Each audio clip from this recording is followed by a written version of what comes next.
गुरुर्ब्रह्मा गुरु विष्णू गुरुदेवो महेश्वरा गुरु साक्षात परब्रह्म तस्मै श्री गुरुवे नमः. रामकृष्ण हरी. चला ऐकूयात ज्ञानेश्वरीचं एक पान.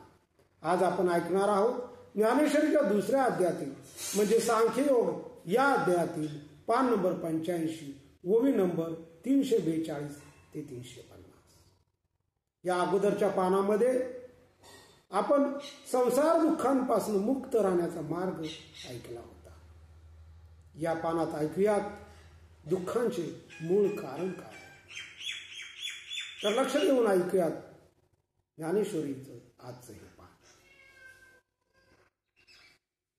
ये युक्तीची कडसली नाही दयाचा अंतःकरणी तो आकळीला जाणगुणी विषयाधिकी. इंद्रिये मन बुद्धी यांच्या स्थिरतेचा विचार ज्यांच्या चित्तात नसतो त्याला विषयाधिक गुणधर्म जखडून टाकतात. तया स्थिर बुद्धी पार्थ काही नाही सर्वथा आणि स्थैर्याची आस्था तेही नुपजे. त्या अविवेकी पुरुषाची बुद्धी कधीही स्थिर होत नाही आणि त्याची ओढ ही त्याच्या ठिकाणी नसते. निश्चळत्वाची भावना जरी नव्हेची देखे मना तरी शांती केवी अर्जुना आप होय. त्याच्या मनाला स्थिरत्वाची इच्छा होत नसेल तर त्याला शांती कशी प्राप्त होईल.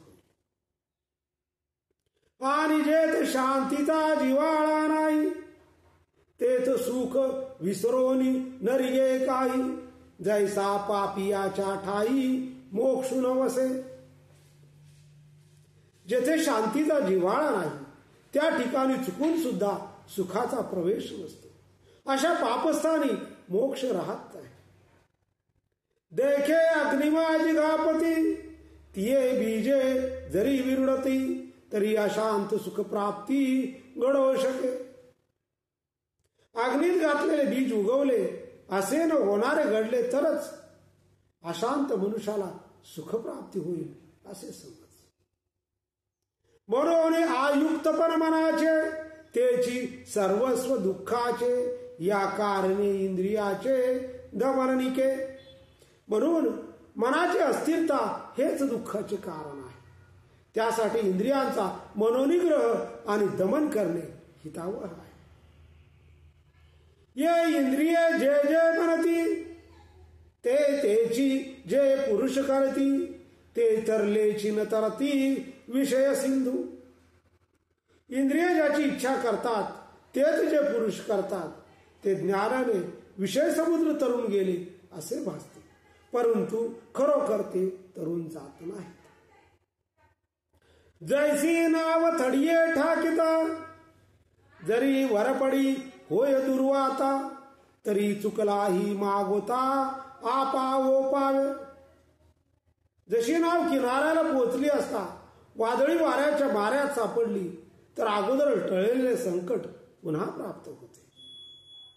तैसी प्राप्ते ही पुरुषे इंद्रिये लाळिली जरी कौतुके तरी आक्रमीला जाण दुःखे संसारिके. त्याप्रमाणे ब्रह्मज्ञान प्राप्ती झालेल्या ज्ञानशील पुरुषाने मजेने जरी इंद्रियांचे कौतुक केले तरी सुद्धा तो संसार दुःखाने पिडला जातो. ज्ञानेश्वरीचं आजचं पान इथं संपलेलं आहे. या पुढचं पान ऐकूयात पुढच्या भागामध्ये. रामकृष्ण.